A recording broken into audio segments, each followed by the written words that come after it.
two things here. They don't always need you to fix things, which is so hard. It's so hard to just not go, just quit your job. I joke about this because it was a thing. Well, he did. He told me that. I literally told her this, and it just pissed me off. And it just pissed her off. Yeah. But it's also is going, okay, cool. Even asking the question, and in a way, it is trying to fix it. But what can I do for you now? Yeah, I think the other great question you ask is like, do you want me to help you, or do you want me to just listen? Yes.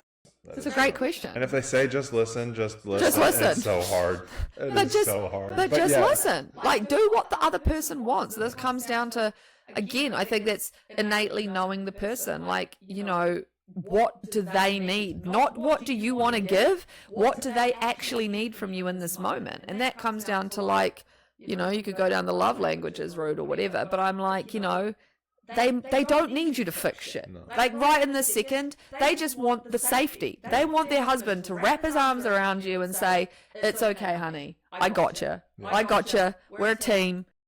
Just sit down. You don't have to worry. I'm just gonna stand here and give you a hug. I think off the back of that, a really good strategy, and I mean, we've talked about this for years as well. A really good strategy with that as well is if you women are feeling like you're doing everything and the guy's not doing stuff, is one, sit down and ask, your man, sit down and have that brutal conversation with him, but also in a kind way, not in a nagging way. Again, we come back to that nagging thing. It's not going to get you anywhere. It's not going to get you anywhere because he will just put up armor and he will just shut down as well. Absolutely. And just like when you try and fix things for a woman, or there's a really good video, just go Google it. It's called "It's Not About the Nail."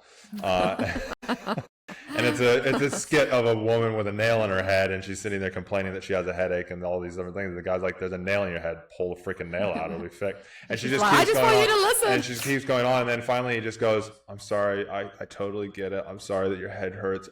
You just give me a hug." And all of a sudden she's everything's fixed. Yeah. But it's that for guys as well, as we like to fix things. So women realize that if you give us a list. We've talked about this for ages. You give us a list, or you put it on the calendar, or you tell me that you need, you tell me in black and white, and don't beat around all the, you tell me black and white. I might not want to hear it initially, but then it's like, oh, she said that she wants she wants me to wipe the water around and actually pay attention to it. Now, it's taken a dozen times of her telling me.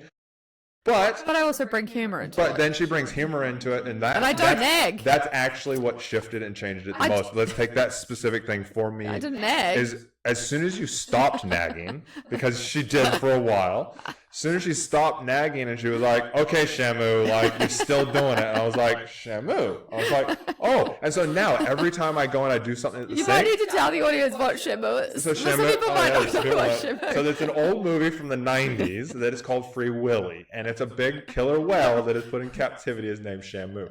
And he puts water everywhere all the time, sprays water over people. Ever been to SeaWorld? Just look up SeaWorld and you'll know.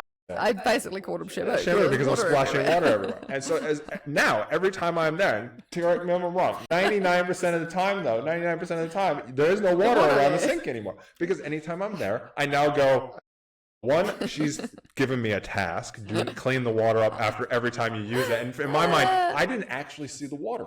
Yeah, I mean, I said this to her. I don't actually see the water. Perspective. And so she doesn't understand the fact that I can't see the water. But now it's like every time I actually use the sink, I go, "Oh, I don't want to be Shamu." And so I clean up, I just wipe the sink, even if there's no water. Or I start to look for the water because I don't want to be Shamu. But again, there's these communications, and you understand your partner on this. And it's the same thing with Kristen. I will say things and she'll come back at me with something, and I'll be like, "Okay, but this is how I feel, and this is what I need, and this is why." And then she'll understand that because, again, it's more that emotional side for women. Guys is more of a task-driven, it's a lot more black and white than it is emotional for a masculine guy. And so it's just some of those